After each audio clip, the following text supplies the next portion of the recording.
We believe in you, Sage.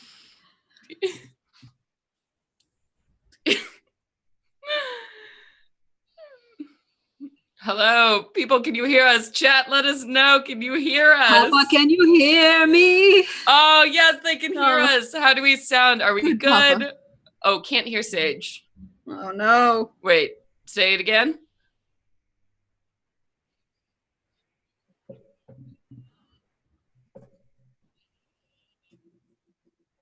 Okay, D&D Dad says he hears all of us. So, oh wait, Sage has no voice. Thank you, everybody, so much. I said this earlier when we had no sound, but let me say it again. Brittany was unfortunately not able to join us this evening, and Brittany is usually running our tech. So Sage has valiantly stepped in. So we are kind of figuring it out a little bit here. So thank you so much for bearing with us. Okay. How about now? Can you hear Sage now? Oh man, we have 23 viewers. This is embarrassing. I hope none of you are new. I hope you're all just the here lovely for the ride. people. Okay. Know our roots. You all are great. So can you hear Sage now? All right, we can hear Sage now. So we are all ready to rock. Thank you, everybody, so much. We are so sorry for the delay on that. We had a mandatory update, and we're figuring out tech, but we are here for you all, and we are going to be playing a Venture Maidens episode tonight. So, yeah, we're at 41. 41. So no Brittany tonight, but this is going to be a canon episode with, you know, everybody else here. So welcome, everybody, new and old, to the Venture Maidens podcast. I am your dungeon master, Celeste Konowich. Oh, I am your human monk, Saya Noor, played by Nassim. That was very weird doing that first. I know, it's so weird when one of us is missing. Yeah. And I am Sage, and I play Kara Brynhilde, the boisterous barbarian. Yes, and some of you have mentioned in the chat already that our overlay got a serious upgrade. That is because our website itself has gotten a serious upgrade. We took our own after-hours advice and hired a tech wizard. So check it out. Go to venturemaidens.com and see all of our cool new looks that are happening around there. So our branding is leveling up, and we're really excited about it, and glad you guys are excited about it too. But now it's up to the two of you to recap what happened last time on Venture Maidens. Oh no. What happened? Oh man, you were so far ahead of us. You were so far ahead of the party. You totally split the party. Me? Yeah. Well, I try to help. Trying to do the monk thing, I guess. But I split ahead of the party because I was flying around having a good time, and I spotted some flames or something going on in the distance. A flaming cart. A flaming cart in the distance, about a mile away. I flew ahead, checked it out, and I saw a woman in distress. Swooped down to help her, got charmed somehow, but managed to shake it off, and got really fucked up by two Onis. Or Onai? Oh God, what is the plural of Oni? Probably Oni. Probably just Oni. It's Oni 1 or Oni 2. It's defined by the Oni. And came back to our caravan, told everyone, and it started a big battle, and I had started pretty much a brush fire. Because you guys love destroying my world. You love natural disasters. Oh man, yeah, we turned one place into an ocean. We turned one place now into a fiery hellscape. We're redecorating. And rewatching that past episode too, I realized that I totally could have also just put out the fire like right away with another ability, but it's okay. We went over our abilities. Everybody knows what everybody has now, and it's all good. And then what happened? We finally caught up, and then we got Saya and Boris. She hopped on. They hopped on too, and then Ornadell and Saya were being super badass, standing on top of the wagon, like, slinging spells. Pew, pew, pew. And then Yep. Kara took the reins. Hell yeah. Oh, hell yeah. Getaway driver. Did we kill one of them too? We managed to kill one. You don't know. One got they disappeared. vamped off the cart by Milky Rubbing Tentacles, everybody's favorite spell. And then he basically threw himself off the wagon and rolled away. And you don't know what happened to either of the two Oni assailants. Okay. And then you continued onward, and Saye and Arnadel took a snoozle. Oh yeah, in the back. and Ranna is looking pretty bad. Kara gave him some potions because he was down. Was Saye? Saye, so Was Saye had to unconscious? get a potion because Saye fell unconscious in the middle of the I fight. did fall unconscious at some point, but I stabilized, and then Kara revived me with the potion. Mm-hmm. Yeah, she passed her bag back. It's like, quick, everyone drink one. Yeah. Take a shot. Yeah, Ranna, take a healing shot. And Ranna Yes. actually healed himself. You saw him use healing magic Right. for the first time because we have learned that Ranna is a druid. Yes. Yep. And then, so you two took a little snoozle in the back. And then, Kara, what did you see? Oh man, that's when you guys were sleeping, and then we were coming up the road that led up like this plateau, and we came to this bridge that was absolutely covered in bells, floor to top bells of all different sizes, and there are bells everywhere. And then we came into the actual city of Ashtar itself, more bells. They really like bells. Like, they're really, really on the bell kick. It is called the City of Bells for a reason. And so, yes, that is where we are beginning today. So after that harrowing fight you had experienced, you had traveled a little bit further and officially gotten on the path to Ashtar. So you had crossed over the flowing river, the initial bridge where you saw all of those bells, and then the city itself had come into view. And the city of Ashtar is built on a series of plateaus that extend further and further up into the sky until this amazing high point of the city that is so far out of view you're not even sure what's going on there. But the city itself seems to be built in a series of levels. So the largest one at the bottom that seems the most populated, and then it goes up into smaller and smaller division lines with this path running all the way up to the top of the plateau.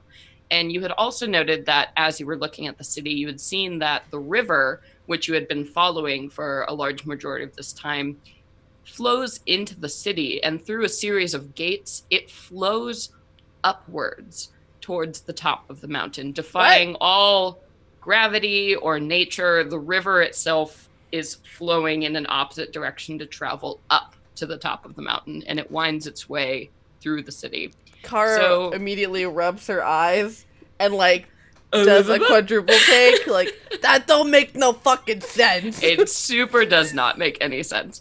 So we are beginning right as your caravan is pulling its way up to the main gates of Ashtar.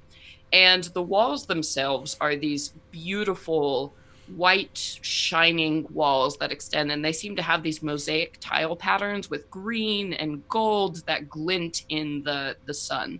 And I had also said before, as you had traveled south to Ashtar, the air had become much warmer, much more tropical, and you can see now off to the south like the jungles where they begin and then move south, because Ashtar is right on the border of the Feywalk jungle, which is very dangerous territory, largely uninhabited.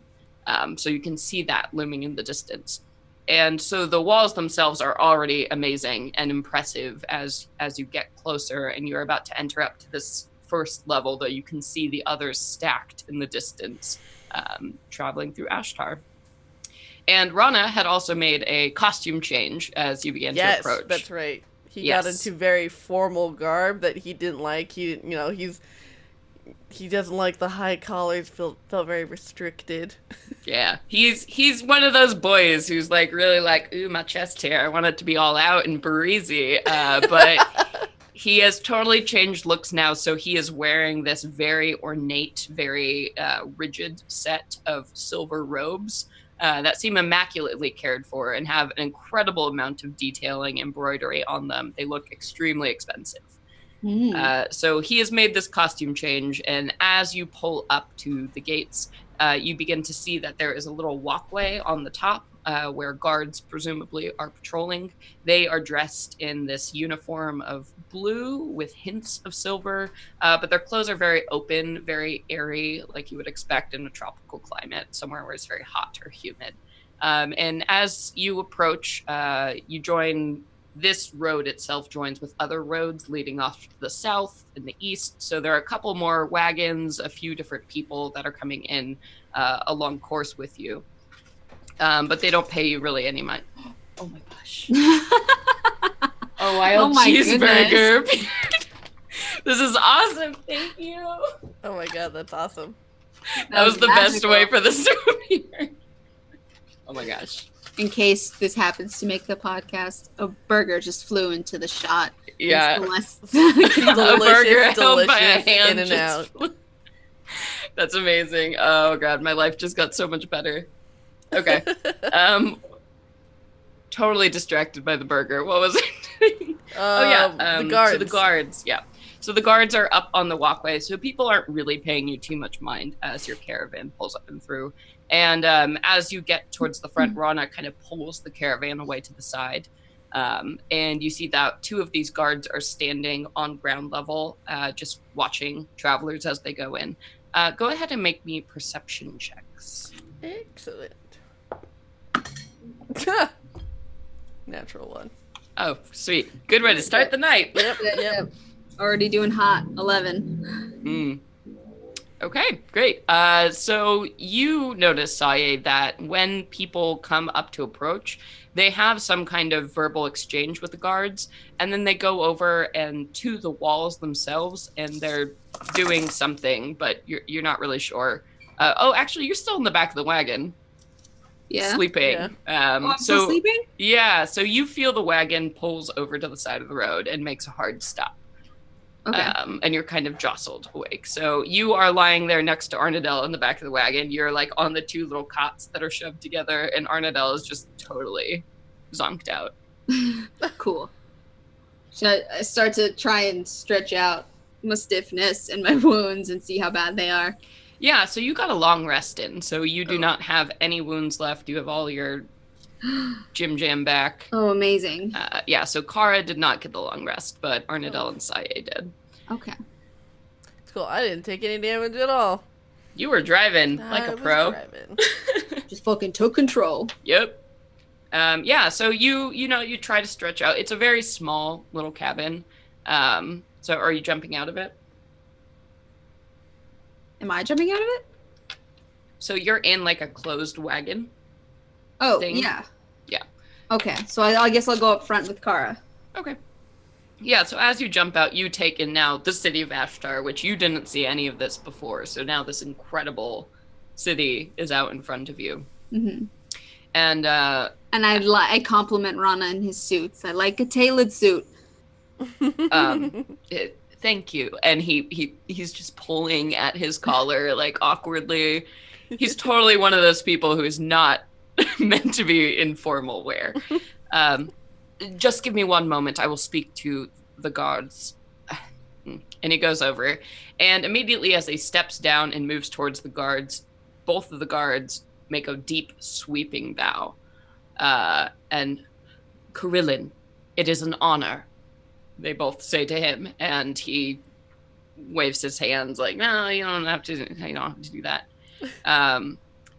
I approach with 3 more to enter the city. We have business with the keepers. And they nod and say, you know the price. And he nods again. And then he comes back to the wagon and he reaches into a pocket and pulls out this little tiny pouch that jingles lightly. And he reaches in and gives you each a tiny little jingle bell. What am I supposed to do with this? It's a custom. Just present that you can ring the bell and then add it to the wall. And as you look, you see that the group of tourists or travelers who are coming into the city, there are all of these lines of rope that are strung outside the walls on either way. Aww. And so people are tying bells individually and then okay. allowed to pass into the city. Aw. I Yeah. want to Nice. do that. I like the idea of tradition, so I likes that. Yeah. So he gives you each a little jingle bell. He had enough for everybody.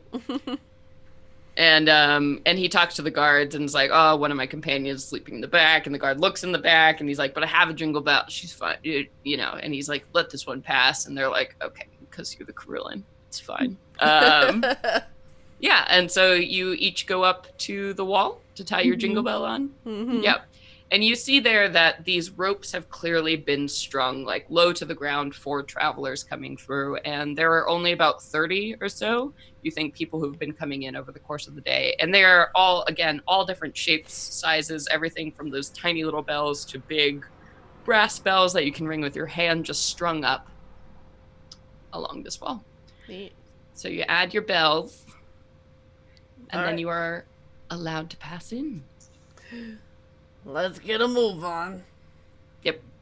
And you all pile back into the wagon and begin to move your way through the streets of Ashtar. Ashtar is a thriving city, and you are immediately able to tell that on this first level, it's mostly shops and marketplaces down here. So the largest level of the city, which is the lowest, is just crammed with a large assortment of people. As you look at the style of the buildings, the architecture, it's a lot different from anything you've really seen. The roofs of all of the buildings are very ornately carved and kind of wind up into these points. So everything has like a triangular shape. So imagine sort of like pagodas is kind of the way everything is built, with this very elegant carved, sometimes wood, sometimes stone edifices. And you hear voices of people shouting out in the streets. You know, they're selling their wares. Some folks are beginning to pack up for the day because you did come in around dusk at this point. That's what I was about to ask. So it is growing darker as you begin to move through the streets. But as your caravan goes through and Ranna sits up there, you go ahead and make perception checks again, both of you. Let's see if we do better. Changing my dice. 14. And Okay. 8. All right. So, Saye, you begin to notice that flocks of children begin to just kind of like poke their heads out of the stands, and they're whispering to themselves and pointing at Ranna. And a group of them begin to like follow kind of behind the caravan, and they're chattering like excitedly. And you also notice passerbys, any like merchants or people at their stands who see Ranna give like a respectful head nod as he walks past. So it's pretty clear that, I don't know, people know him, or the uniform means something to these people. Kara would definitely lean over to me like, what's up with all the looks, fancy pants? I elbow Carm like he's probably famous or something. Sort of. I don't like to express it like that, but there are very, few Corellans in the area, and when I do come home, it's always it's a lot, and he's kind of sinking lower in his seat as like you begin to hear the kids screaming now, it's Ranna the Corellin, Ranna! And they're like moving and they're like skipping by the sides of the wagon, and he's just like holding the leads of the horses up to his face, like luckily he's blue, so you can't tell. Maybe he turns more blue. A shy, introverted town hero. Oh man. Yeah, Kara's like, I used to get the same thing all the time when I went home. Did I ever tell you I was a dwarven princess? He gives you an honest-to-God open stare, and his mouth kind of drops up. Really? And he looks over at you, Saye. He's like, yup. You fucking with me? The finest dwarven royalty. blood. Oh, well, should I call you my lady, or what is... Yes, please do. Please call her that. My lady Kara, it is an honor to have you upon my wagon. Oh Saye man, I should have worn my fancy armor, with the crest and everything. Probably wouldn't mean much down over in these parts, but Uh, you might be surprised. Ashtar is an amazing collection of people from all walks of life. The Serena's reign doesn't have a lot of influence here with the Keepers and the Krellans and all. The Eladrin are not fond of this city, so many other races and cultures do thrive here. And it's kind of like a mountain, but not really. I think I could probably get used to this place.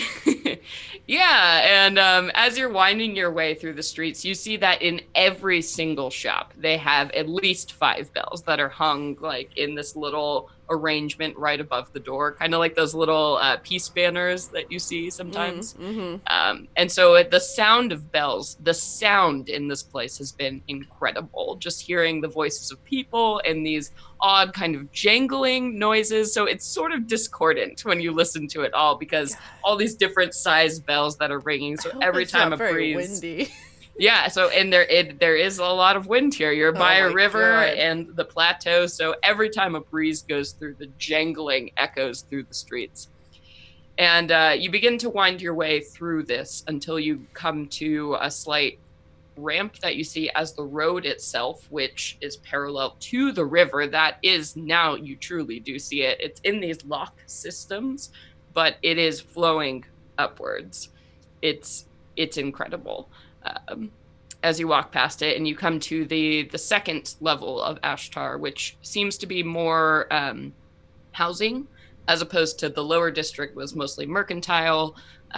This is like the where the common people live. So you see a lot of stacked apartments and huts and everything in between.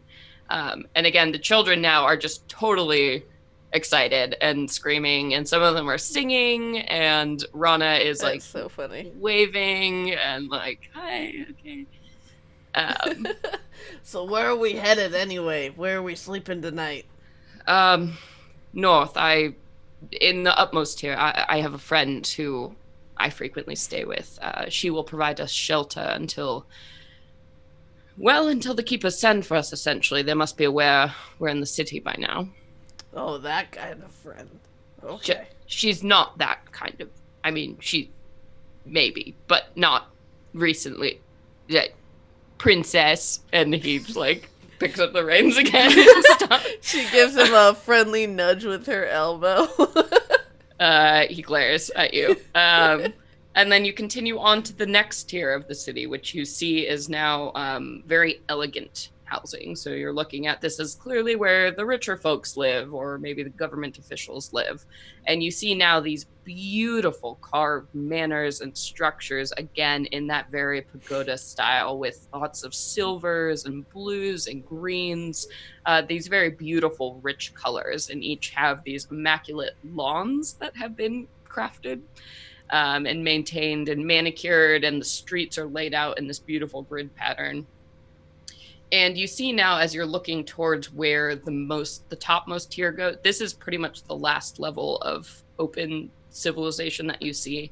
But in front of you, the road does continue upwards until you see the road itself diminishes and becomes like these set of carved stone steps that start large, but then they begin to move upwards towards the top of the plateau, which you now cannot see because of the ring of mist as the altitude has become higher and higher. So you can't see much more of what's continuing on that way. But Ranna leads the cart, and he makes like a left and a right and a left, and you end in front of this gorgeous, gorgeous manor house. You can see that the front of it, instead of like a traditional door, they have paper screens. Yeah, all around it. So very much imagine Japanese architecture as you're looking at all of this, and the paper screens right now that are adorned with these incredible images of like mountains in a sea of mist, and they are open wide currently. And now it's gotten to official evening, so the sun is setting, so there's only the last glows of sunlight in the air, and the air is significantly colder up here. And you also notice that it's a lot quieter up here. You don't see any more bells that are hung in these houses as you approach. Yeah. So how come there are no bells up here? As you get closer to the keepers and their temple, it is a strict policy when training Karillans to learn the craft of music. You must spend most time in absolute silence. That's interesting. Sayed does kind of giggle a little bit. She's like, I don't know if I understand that. Oh, it makes sense enough. The folks who are going to be on top of that plateau ringing those bells, the sound of a bell is the difference between life and death. It is not something to be casually heard. Okay. The bells down below, as those places are closer to the threat to the jungles and the Fae themselves, the people need the bells to protect them there. If Fae creatures were to penetrate those barriers and reach it up here, well, that would be quite remarkable. Yeah, dang. They'd be kind of like a super fairy or something. Which has happened, unfortunately. But this is why people like me exist. Anyway, shall we? And he pulls up the cart in front of this gorgeous house and steps down. And you see he makes a nervous gesture as he, like, shakes off his robes on either side, just, like, smoothing out any creases that might be in there. And he goes in the back and wakes up Arnadelle, finally. And she kind of groggily gets out and is standing with all of you. And he has bad hair. Yeah, it's terrible. Terrible bed hair. It's like straw sticking out. Yeah. And Arnadelle's like, and touches her throat. And she's like, I think I have laryngitis. I can't speak. And the DM is just like, oh, okay. So you walk up towards these open doors. And as you approach, a woman comes out to greet you. And she is a tall woman, very thin, beautiful, long black hair that's braided over one shoulder and wearing this silk ensemble.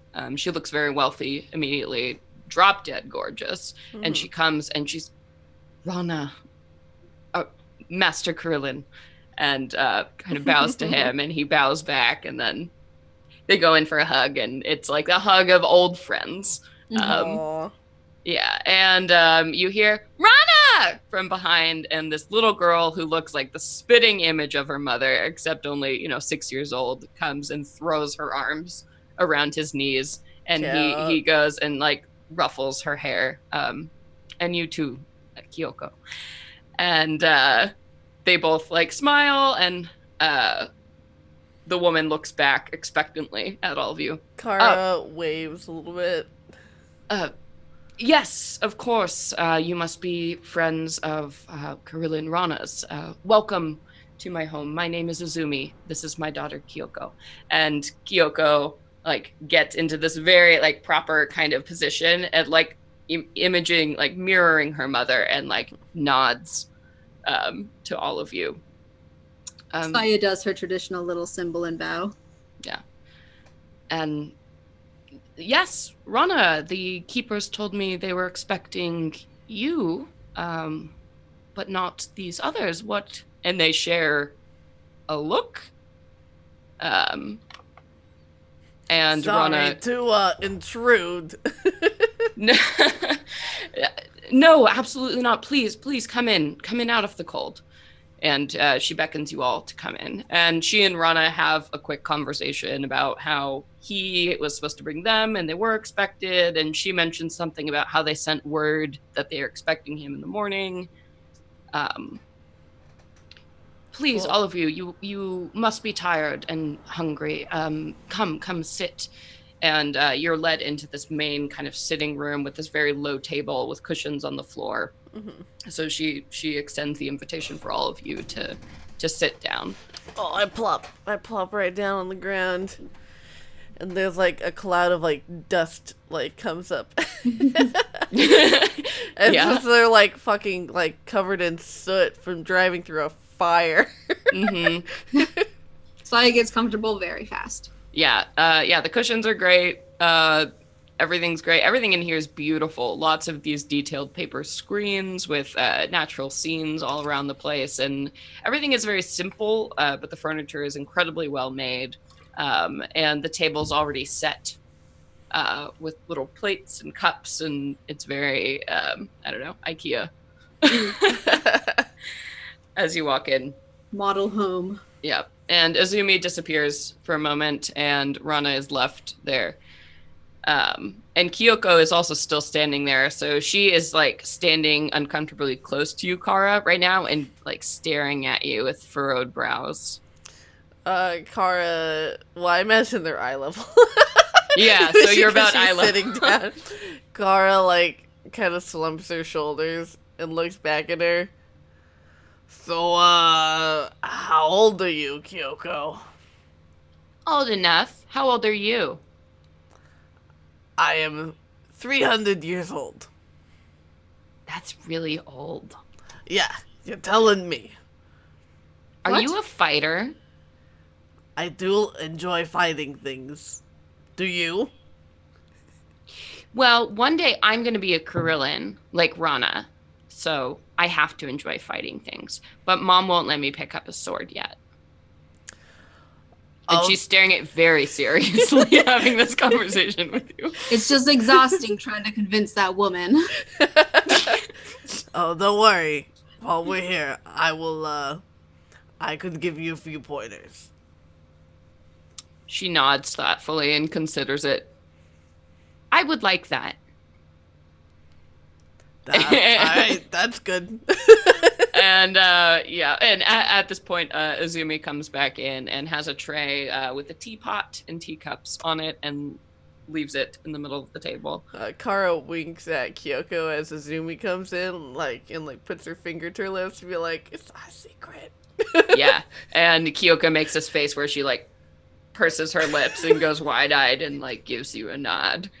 Saya wants to try and listen in on this conversation. Oh, no, you can totally hear it. You're just sitting right across the table. Oh, okay. Then I lean over the table and I squat down to Kyoko, Yeah. Kyoko, and say, "I know how to fight too. I can teach you martial arts."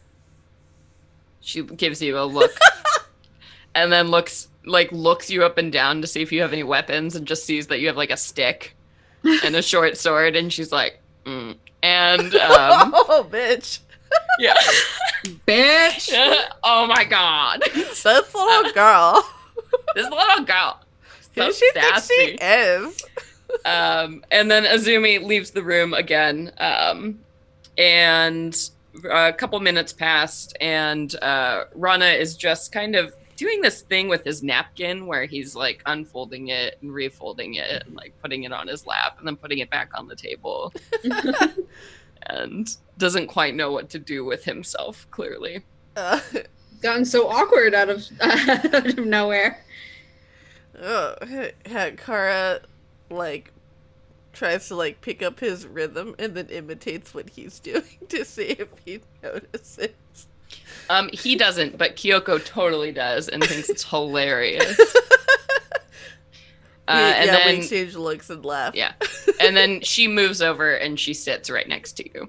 She's clearly, she's not paying much attention to you, Saya. She's clearly enamored with Kara. Saya is disappointed. Yeah. And then finally Azumi comes back with more. So she comes out with another servant, another young woman who's similarly dressed, just in more simple garb. And they lay out food on the table for all of you. So there's rice, there's fresh vegetables, fruit. They lean over, they put these white kind of containers in front of you, these ceramic containers. Azumi puts one right in front of you, Kara. And and then you all sit down to a lovely, lovely meal. Oh my goodness. Saya thanks them profusely. My God, I don't even remember the last time I had a home-cooked meal. This looks wonderful. Thank you. Yes, Ranna was telling me briefly you all work together? Yeah, we do now. She's like sipping her tea very politely. Yeah.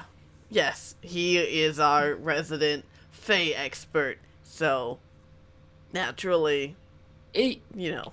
yes, we all work together to do very important Carillion consulting. Oh, are you a Carillion as well? No, this is Ranna's voice when he talks in a British accent. Oh, sorry. I thought this was the. No, that's what Ranna says, and she said, "Oh, that's wonderful." No, I am not a Carillion. I am a speaker in the community and privileged enough to live here. And my daughter and I have worked closely with the keepers, and we are happy to host any that come in to open our doors to you all. So you all are welcome to stay here, of course, this evening until you walk the path tomorrow morning. Yes, it's very kind of you. Yes, of course. Anything for friends of Ranna's are friends of mine. That's lovely. Aww. Yeah, and you all have a very lovely meal. And Kyoko does not stop staring at you the entire time, Kara. She's my God. Eating her rice and watching what you're doing. Where it's we're having a staring contest. Yeah. And you discover that in the little ceramic pitchers that are brought out is a rice wine. It's very lovely. And yeah. Do we know what we're expecting tomorrow as we walk this path? What is this path? She just said that. You have no idea. Do you want to ask either of them what that means? Yeah, I do. So what should we be expecting tomorrow when we are called upon? And Ranna chimes in. Well, to reach the temple, you must walk, of course, the sacred path to it. It's really more glorious than it sounds. You just walk up a set of stairs that sort of wind into the distance until you reach the temple. There's some shrines. It's more a measure of respect as opposed to anything else, though it is time-consuming. It's meant to be a time to reflect and purify one's thoughts and intentions before reaching their goal. Oh. I'm sure, Saya, you are familiar with the same practice, having been raised in a temple. Yeah, this I'm actually looking forward to this experience. Wow, I had no idea. All right, I think I'm gonna head to bed early then. This seems like something I need to really prepare for and wake up early. Yes, absolutely. She wants to get like a good stretch in. Yeah, we will be waking up at the crack of dawn, quite honestly. We are expected early, so please do take the evening. Though, Arnadel, I would like to have some words with you before we settle in. And Arnadel is like, nods. And so after the meal is concluded, Ranna and Arnadel go off to a separate room, and Azumi and her person who's helping her begin to clear everything away. And Azumi's finally, all right, Kyoko, it's time to go to bed. And she's like, of course, mother. Aww. And then she looks at you, Kara, and she's like, makes eyes at your axe and makes eyes back up at you and like raises her eyebrows. Kara totally reads it, and she holds up her finger to her lips and goes like motions out towards the front door and like go step quietly. yeah, and Kyoko winks. And so she grabs her axe and a couple of the hand axes out of her bag. And it's like, all right, let's go. All right. And Azumi shows you to your rooms. So Ranna has his own room that he will be staying in. It's like the honored suite room of whatever. And then the three of you would presumably be posted up in this. So they're very lovely little beds, again, that neat the paper screens as they pull closed, and you're left to your own devices. So Saye and Kara, you are together. Arnadel is still talking to Ranna somewhere. What do you think they're talking about, Kara?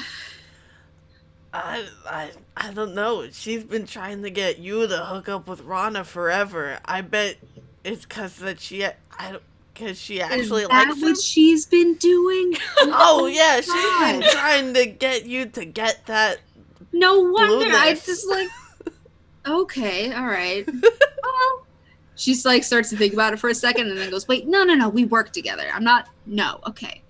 And then tries to change the subject really fast. And Kara whispers like, "I'm gonna go outside with Kyoko. You wanna come with?" Oh, well, I want her to like me, but we have a big mission tomorrow and I don't know if I should. I think I'll stay here. All right. And yeah, and Kara waves and motions over to like, "All right, let's go. Oh, so Kyoko isn't there. Kyoko was ushered off to her room. Oh, okay. So you're not sure. Maybe make an insight check on what little girl hand signalings you were getting.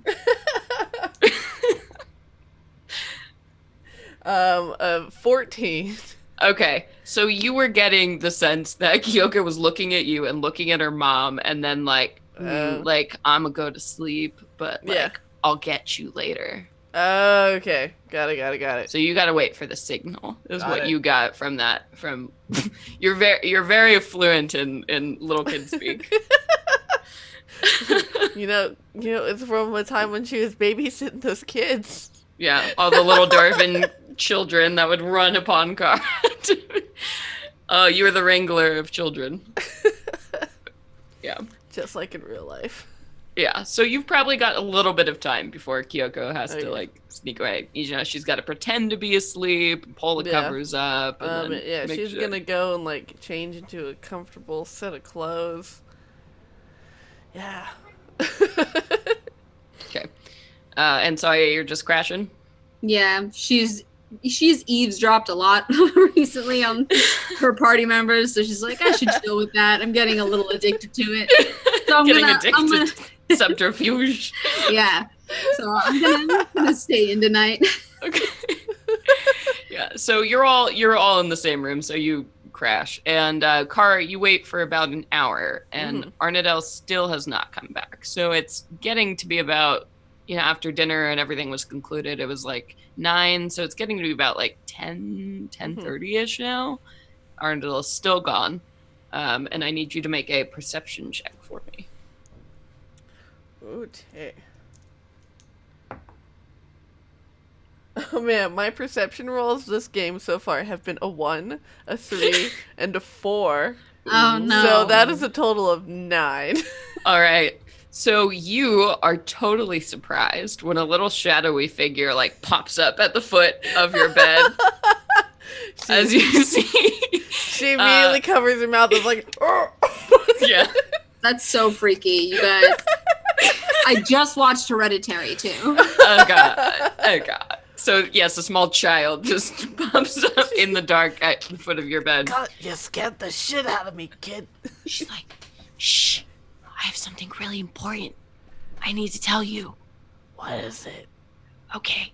And you see she like inches her way around the bed and like looks at the door, and she's clutching a roll of paper to her. And she says, okay, so I figured you could help me. There's a guy who every time I go to sleep, he talks to me. And he says weird things. And my mom has told me that he's not real, and I should stop asking about it, and I shouldn't bother Karel and Ranna about it. But I figured if there's anybody who could help me, it's you. This guy, he just talks to you? He doesn't do it nothing else? No, he whispers, and it's weird because he lives in the basement. I see. Alright, so what's up with the paper? Oh, I drew a picture just in case. And then she hands the scroll very like officially to you. And respecting the like, yeah, very the seriousness, she unfurls it with great care and takes So it looks like to be a crayon drawing of what you would describe as a shadowy figure that has like little it's got like smoke kind of coming off of it. It looks somewhere between like a ghost and like the outline of a human. Okay. He lives in the basement, and I don't think Mom can see him, but he's definitely there. And every time I go to sleep, I hear him, and he's really loud. And I think you should go down there and take care of him. I will do that. Tell me where to go. Well, I think you should bring your other friend too, because he's really scary. All right. And she points over at Saye. Yeah. Kara goes in, wakes up Saye, and is like, "Hey, this little girl said there's a creepy man creature." I'm not a little girl. My name is Kyoko. I'm sorry. You know, everything is little to me and big. This person, Kyoko, has told me that there's a creepy man down in the basement, and I think we should check it out. Saya's really trying to listen and pay attention. Her eyes are barely open. And she's just like, what are you talking about? I don't know, maybe it's some weird fake creature, some fucking shit. I don't know, but, you know, I just want her to feel safe. He's definitely not a fae, because fae can't be here. Okay. All right, let's do it quick. She like falls out of bed a little bit and then stands up. Okay, you gotta be on your game, okay? I think he's really crazy. He says really weird things. All right. Well, let me just so we're safe. Let me just put on my fucking armor real quick. And she immediately begins donning her armor, like, kind of slowly. Yeah, Kyoko is like fascinated with this whole process, totally taking it in. You can see her. She's a very intelligent child. You can already see the way she's like reading details and like taking this all in. Since Saya didn't hear, or at least, you know, wasn't at a full state of mind, I guess, full awake state of mind. She's not exactly worried. She's just kind of think, oh, this little kid's scared. We'll just go check the basement and calm her down. So she's just kind of like, really? You're taking all your weapons? so she's like, fine, grabs her sword lazily and is like, let's go. Still kind of in a daze. Yeah. And Kyuko waits for both of you to like get your stuff together. She's like, okay, we have to be really quiet because Mom doesn't think this is real. And we can't bother the Carillion or your elven friend because they're talking about something really important, apparently. Did you hear what they were talking about? They were talking about something like bells and, yeah, I mean, I don't know. It's kind of boring, but something about the bell and I don't know. But Carillions always talk about bells. Yeah. And her voice sounded really scratchy, so it was really hard to hear. I think she's sick. Alright, so we head down to the basement. So creep. And so everybody go ahead and make stealth checks for me as you're creeping through the house down to the basement. Ooh, honey. 21. 9. Oh. Awesome. What does Kyoko get? Just to shame you, Kara. Oh, yes, the little girl got a 14. So, Kara, you're like clank, clank, and Kyoko just throws her head back and looks at you and is like, shh. Sorry. Okay. We're going to keep going. And you keep creeping forward until you get to a room in the house that you weren't in previously. And Kyoko opens up a screen, and you see that there are these set of stairs that lead downward into a room that's clearly pitch black below. She's like, oh, okay. Oh, yeah. So Saya's just going to conjure a little flame real quick. Yeah. Okay, so I don't have a sword, so I'm going to stay here and be lookout. That's an excellent plan. You do that. All right. So just go down there and, you know, get him out of here. Just tell him to stop talking or whatever. and then I'll be right here. And if you need help, just scream. Okay. Kyoki, why do you... what's her name? Kyoko. Kyoko. Do you come here by yourself? How do you know there's someone down here? Because he talks to me when I'm sleeping. I don't see him, but I know he's down here. I've poked my head down here, and I can see him moving around. But he's very scary. Okay. He whispers things. That's Alright. really fucking creepy. Yeah, it If is. you hear anything, don't come down after us. If anything happens, run back upstairs and go get Kirill and Ranna, okay? Okay, but what's the signal? We'll scream. Okay, so if I hear a scream, okay, I'll go get Kirill and Ranna. Yes. Good. All right. Glad we're all agreed. But if my mom gets mad at me and you just scream "cuz," we're gonna have some problems. We promise we won't. This little kid is killing me. Okay. All right, so she takes guard, like, at the top of the stairs and is, like, crossing her arms and, like, staring at all of you. All right. Mhm. We head down the stairs. Yeah, I'll go first, and so I have my flame ahead and I can see a little better. Okay. So as you walk down the stairs, you descend for, I don't know, maybe like 10 feet. It's not super far below, but it is a nice, like, made out cellar under the house. That's pretty substantial. So you see that it's about a 30 by 30 foot room as you get in, and you see that the walls are ringed with shelving and barrels of various goods and things. Like a typical basement, there's lots of little, there's like rope and all that junk that you accumulate in a basement, a well lived in house down here. Mm-hmm. Can I make a perception check? Or Yeah. do you do that? Do you always... I've never asked to make a perception. No. You can absolutely make a check whenever you want to. I just usually ask because I'm like, Aw, damn it. Well, it's 11. okay, I would also like to make one. absolutely. Hey, that's an unnatural 20. We finally got there. Yes. So, Saye, you are looking around. It's kind of freaky being in a dark basement and your flame is casting weird shadows, on the shelving, and it's a little bit spooky, but you don't really notice anything.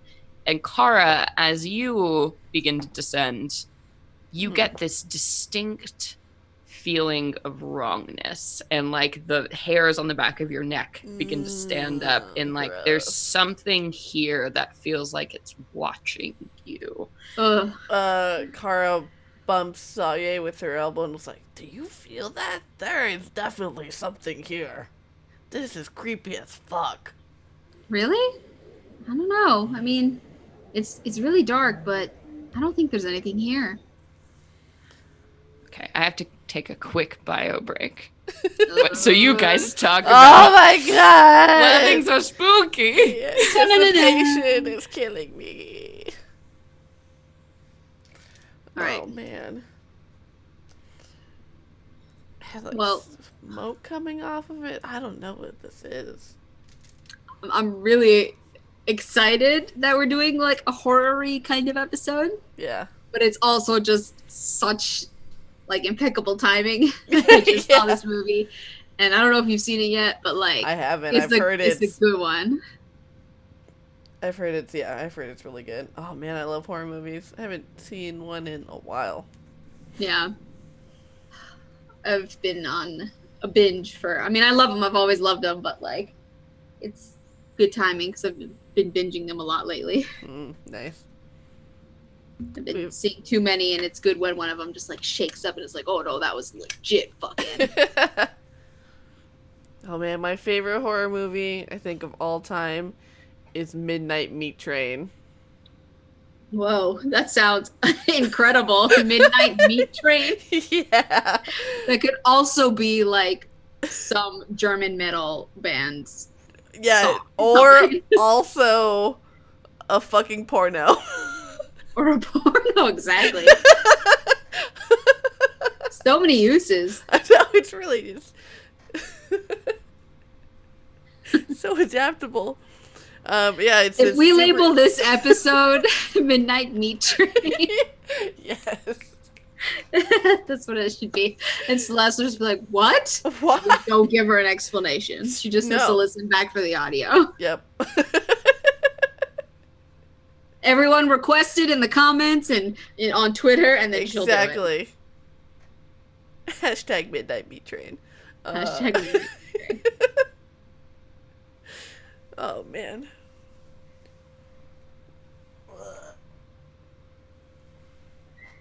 Right. Oh, I'm gonna go get more water. I'll be right back. I was about to say the same thing. Oh, yeah.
Oh dear, I'm the first one back. I'm sad because I'm running OBS. I can't see the Twitch chat, which bums me out because that's one of my favorite things about playing and streaming it.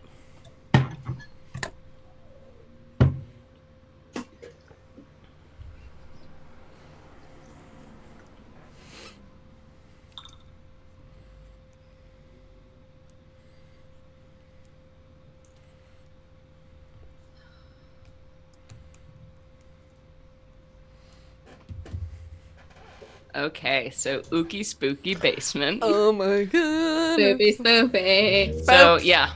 So Kara, you got the distinct feeling that there is something here watching you. There is some fucking evil. Yep. Alright, so what are you doing?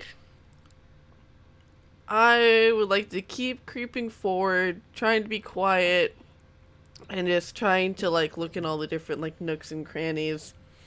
And she's gonna call out really softly like, "Hey, I know you've been talking to a little girl and being a general creep. That's not cool. And I just want to see what's up." Yeah, and as you kind of say this to like a shadowy corner in between, you begin to hear a Don't fucking do that! And she like slaps like behind her head at like the feeling.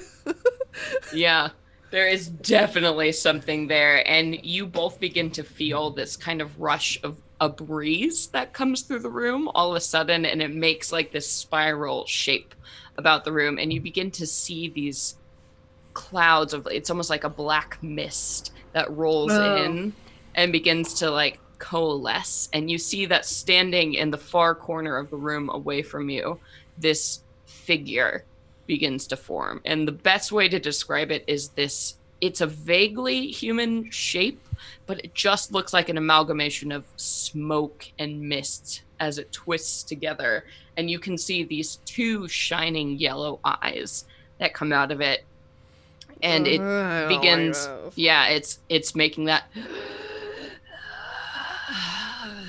sound again as it moves to stand and become this this humanoid figure in the shape of the room. And then all of a sudden, it throws back its head, and you can see what would be jaws, except they're like made out of the smoke, and it lets out this horrific screaming sound. And I am going to need you both to make wisdom saving throws for me. Oh, jeez. What? Oh boy, that is hot damn. Is this a 21. frightening thing? Are we being frightened? It is not a fear effect. Dang it. Oh no. Oh no! Oh no! That was a 6. Oh god! Oh boy. Okay. And what did you get, Kara? I got a 21. Okay, so Wait, Kara, can I use a gift? Or is that in battle only? it is. Wait, yours just allows you to have another action. Is it? Okay. Yeah. Okay. All right. So that means that y'all are gonna take some damage. Here we go. Okay. All right. So 14 total. So Kara, you are only taking half that. You were taking 7, but sorry, you are taking 14 damage as this horrible scream is let out, and it seems to echo inside your brain as this psychic like trauma just tears through your consciousness. And the scream is so much, it's pain and it's tortured, agonized rage of this creature. And you begin to hear these babbling whispers in your mind as if many people are trying to talk to you at the same time. And you are hearing these voices just echoing, bells, the bells, I can hear the bells tolling day after day, the bells. And they're all saying this in a chorus in your mind. So, Saye, you are stunned until the end of your next turn. Shit. And we're going to roll initiative right now, so that's going to count for that. All right. I got a 15.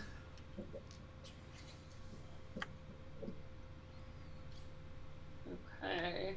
So can I even roll for initiative? Yep, roll for initiative. Oh, okay. 12. Okay.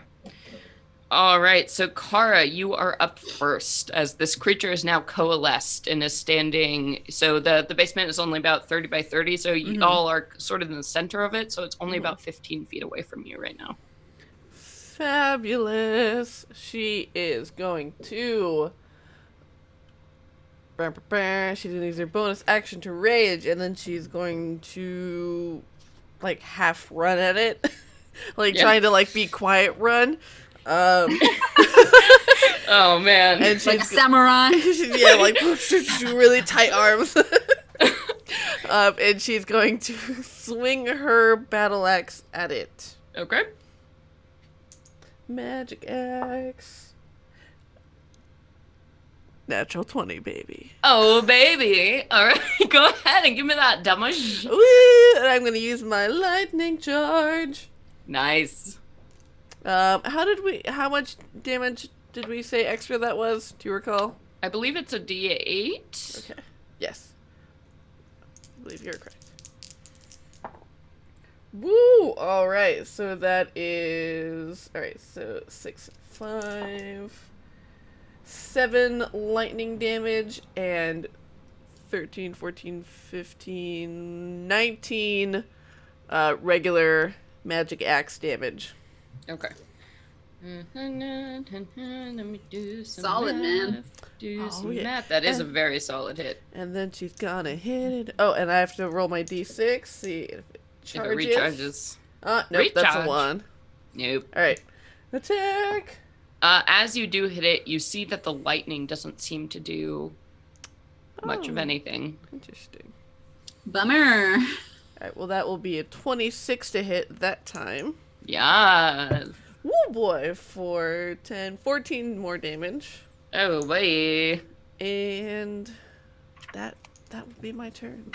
Okay, yeah, and as you are cutting through it, you think if your weapon wasn't magical, like, you slice through it so easily because it really is just an amalgamation of smoke. But as your magical axe travels through, you see that blue kind of flicker as it hits it. So if it wasn't magic, You don't think you'd be doing much of anything right now. Oh, Saya, thank God for your magic fists. We need to beat the fuck out of this thing. Yeah, and then, but Saya, you are stunned for this turn, so next turn you will be able to act, but right now you are just overwhelmed by all of these voices screaming about bells in your head. It just totally immobilized you. All right, and then this thing is gonna go. All right, so I need everybody to make a wisdom saving throw. And Saya, you are at disadvantage because you are stunned. Oh, thank God. 17. Okay. 8. All right, so Saya, you are failing. So you are going to go ahead and take... That'll be 6 psychic damage.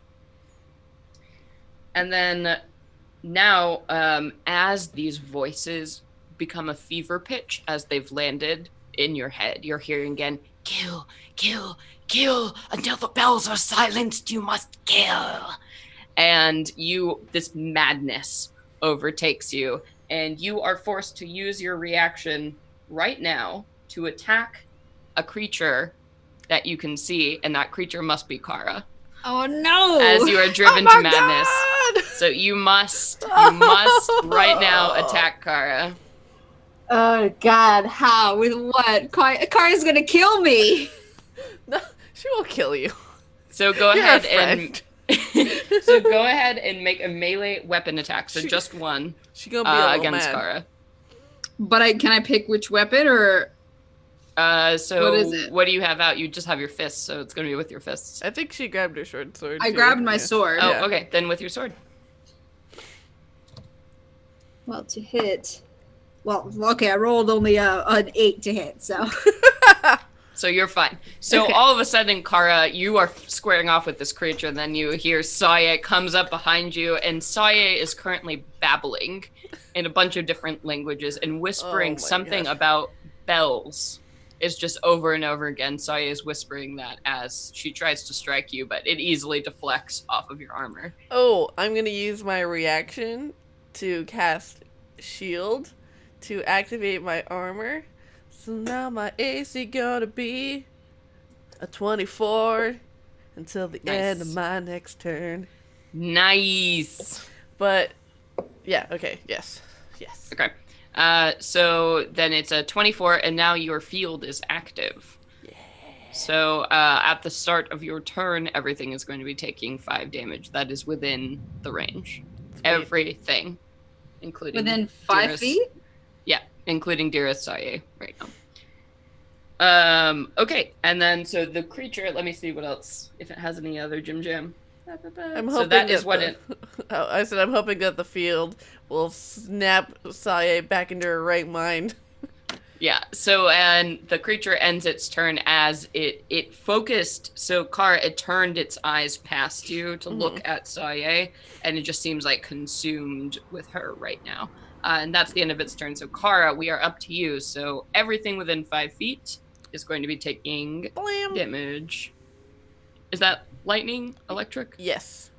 Okay, so the creature does not seem affected by that. But Saye, you are going to be taking 5 Okay. damage. All right.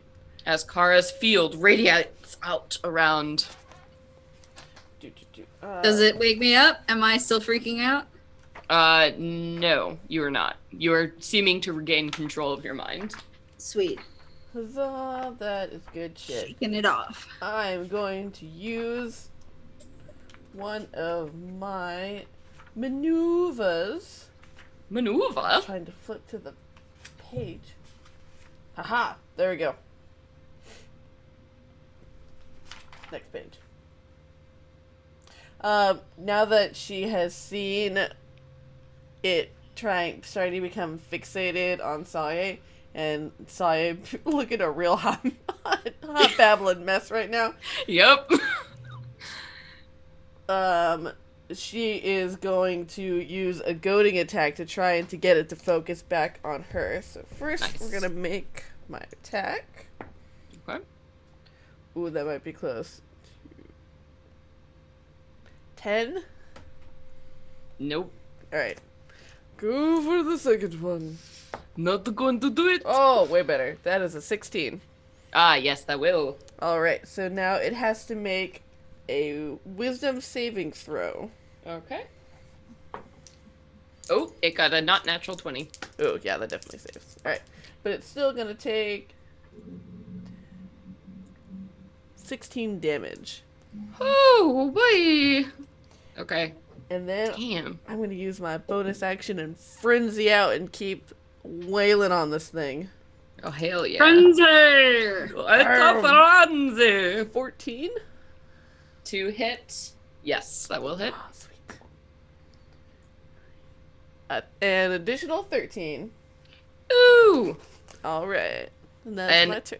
Yeah, as you hit it, you can see that a lot of the smoke has now been like carved off and dissipated by it. So the form of this person-shaped thing is now diminished until it's become this like slight sort of stick figure, almost made out of smoke. But the glowing eyes have not changed in the slightest. So Saye, you suddenly, as Kara is like slashing at this thing, your mind is clear all of a sudden. The whispers are gone, and you can take your action. Yeah. I want to see if I can hold. Can I hold person a thing of wind? No, because it's not a Thing of person. gas? Damn it! I thought humanoid would be enough. All right then. Unfortunately, it's technically not a humanoid either. It just looks people shaped. Yeah. Can I create a wall of ice around it, like encapsulate it? So a wall of ice does create a 40-foot thing. So it's gonna be a pretty extreme effect down here in the basement. Oh, and how always has to be 40 feet? Well, you could, yeah. I mean, it makes like a 40-foot dome or a. All right. And you're telling me I have to use magic with it, right, Kara? Yeah. Your fists count as magical weapons, so you could just punch it. Oh, that's right. Oh, yeah. Okay. I'm gonna fucking attack. I want a flurry of blows. Wait, I'm gonna attack first and then do that. Mm-hmm. Shit. Well, it was a 12 to attack. Nope. Then flurry of blows. Okay, that's better. That's unnatural 20. Yes. And then 2 unarmed strikes. I think that's... Yeah. You have a second attack, too. Yeah. An extra attack. Yeah. But I get to do 2 strikes first. So that's only 5 damage for the first hit. And then 7 damage for the next. How would you like to kill it? Oh, damn. Oh.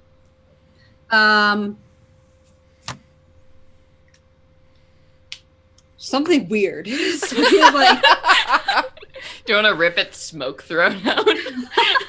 Not knowing where to hit it exactly, Saya thinks that she should turn herself into like a windmill of sorts and like just, or what are they called? A mace, something that they swing around. A morning star. Morning star. Like she like balls her fists up like this and then just clasping her own hands together and starts spinning around to get momentum in her body, and then like goes into the smoke thing and like just spins inside of it for a couple seconds. Yeah.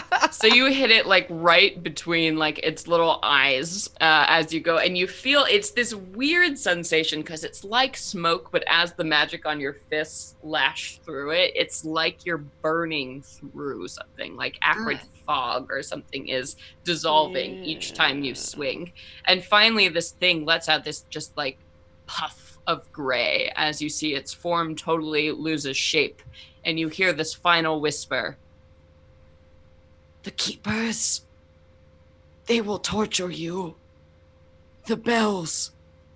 Oh God, the bells. And then just as the smoke dissipates. And you hear a clattering sound of something metal falling to the floor. I immediately look to see what it is, because that's weird. You see a ring, a silver kind of shimmery ring. It's actually almost hard to see. If you hadn't heard it, you wouldn't be able to pick up where it fell, but it's just lying right in the spot where this creature was. I pick it up. Okay. You pick up the ring. It is a metal ring. What is it? Silver or? So you look at it, it's actually gold now that you can see, like, in holding it closer, and it's got a carved sigil of a hummingbird, very intricately carved onto it. Can I make a knowledge check? Sure. Maybe, I mean, it's probably the same efficiency in all of them, but history, I guess? Better have Fuck Ranna these look at guys this. right now. Yeah, probably, but I got a 10. You've never seen anything like this. Yeah. You're like, oh, weird ghost thing, ring drop, what? Yeah. What was it talking about? You have no idea. Did you hear what it said, Kara, about the bells? You both heard that. Oh, yeah, at the end. That was really weird. Yeah, I don't like that. Well, I've got a bad feeling about this. no kidding. I think I'm gonna take a look around to make sure there's nothing else weird down here, and she's gonna, like, trifle through everything. Yeah, go ahead and make an investigation check. Oh, that's a 14. I thought it was a 4. I was like, oh, man. 16. Okay, so yeah, you're looking around the room, and this thing, after it disappeared, there's, like, no trace left of that it was ever here other than this ring that you have now. And there are no indications where it might have come from, and you're just seeing, like, it's just innocent, like, sacks of flour and barrels around. There is nothing else down here. And you hear a little voice coming from the top of the stairs. Is it gone? Yeah. Saya wants to, like, quickly run upstairs to Kyoko and tell her, well, we took care of it, it's gone, but to make sure that it doesn't come back, I want you to see if you can remember what it would tell you. Do you remember anything it used to say to you? Well, I always was talking a lot about bells and how go ahead and make a persuasion check for me, Saye. Okay.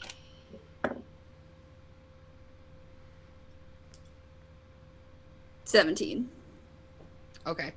And she really does think about it, and well, it was always really hard to understand because it was like it was a lot of different voices talking to me, but I think I think the thing was it was trying to tell me that it died somehow, and it was trying to, it talked about some kind of ritual, and then it just would keep screaming about the bells, and I mean, it was definitely talking about the Corellans sometimes.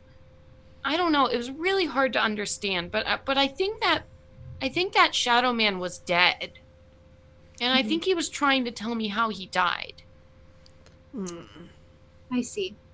Well, thank you. He shouldn't come back anymore now. Okay. I think he's dead for good now. Yeah, and she reaches out a hand to both of you. Aww. Like, to take her little hands in yours. Aww. And she's like, Grab. Yeah, take her little hand. thank you for believing me. I know sometimes people don't really believe little kids, but I was getting really tired without any sleep. This guy just talking all the time. Yeah, you did the right thing. Okay, so let's not tell my mom about this, okay? Because she'd be really mad if I was awake right now. Okay, we'll go up to bed. All right, so we'll just creep back, and then none of this ever happened. Kara winks. Okay. I want to put out my pinky. It's like, I swear. Okay. And she's like, wait, hang on. I've got something for both of you. Just, okay. And she's like, creep back. No, wait, 1 second. I'll do it. And then she looks at Kara in her loud armor. And then she, like, you hear the pattering down the hallway. And then she comes back and she hands out to both of you. It's this little, it's like a gray little pebble, but it looks like it has a sigil of like a very childlike bird that's been drawn into both of them. And she's like, take these. I made them. They're magic. Okay. Oh I my got god. it. They Thank will you. help you. They'll help protect you. That's very kind of you. She nods gravely at both of you. I think our business is done. Well, go get some sleep. Okay, you too. And she runs off again. And you hear the sliding of a panel. Kara looks at Saye and was like, with her hands up, like, what the fuck just happened? So I was like, I don't know. That was so weird. Okay, well, we have to talk to Ranna about this, because Let's talk to him in the... I don't know. But we're not going to tell their mom, because I can't break that little girl's trust. Maybe should we go wait outside of where Ranna and Arnadel are talking to wait for them? Because I feel like we should tell them now before tomorrow. Yes. Uh, Yep. All right, so you guys want to move to wait outside where Ranna and Arnadel are talking? Yeah. Okay. All right, so you go to move outside, and you hear that Arnadel and Ranna are still in a deep conversation of some kind. Oh, and you... Kara would go and take off her armor and stuff before, like... Yeah. So you... around the house. Yeah, exactly. So you go back, you settle down, and you are waiting outside the door with Ranna and Arnadel inside. And that is where we're going to end tonight. Okay. You Good guys one. had a little adventure and got a little information. Oh, yeah. Such fun. Yes. So thank you everybody so much for tuning into this episode. Again, sorry for the late start, Sorry. but this one, it was a good one, so I hope it was worth it. Helping little girl points, you all get 5,000 experience points, obviously. That little girl's the best. Kyoko is my hero. So thank you everybody so much for listening to another episode of the Venture Maidens podcast. I have been your dungeon master, Celeste Konowich. And I was your human monk, Saya Noor, played by Nassim. Sorry. Jeez. So dramatic. Oh, I man. just got really showboaty. So drama. And I'm Sage, and I play Kara Brunhilde the Barbarian. Yes, and we cannot wait to see you folks all next time. If you haven't heard, we are actually all getting together for a live stream event on July 8th and 9th. So we're going to be live streaming a ton of shit. All the maidens for the first time in 2 years will be together in the same room. Guys, it's going to be crazy. I feel like we all have to get ring pops, and when we all come together, we have to, like, clink them together. Yes. Before we lick them, otherwise Very that is lame unsanitary. Very lame rituals will happen throughout the weekend. Yes, and then also everybody go ahead and check out our new website, venturemaidens.com. It looks beautiful and amazing now, so we're like so getting sexy. all refresh. So thank you everybody so much again for tuning in, and you know what you should do until next time. Venture away! Venture away, everybody. Do it. Bye. Bye, folks.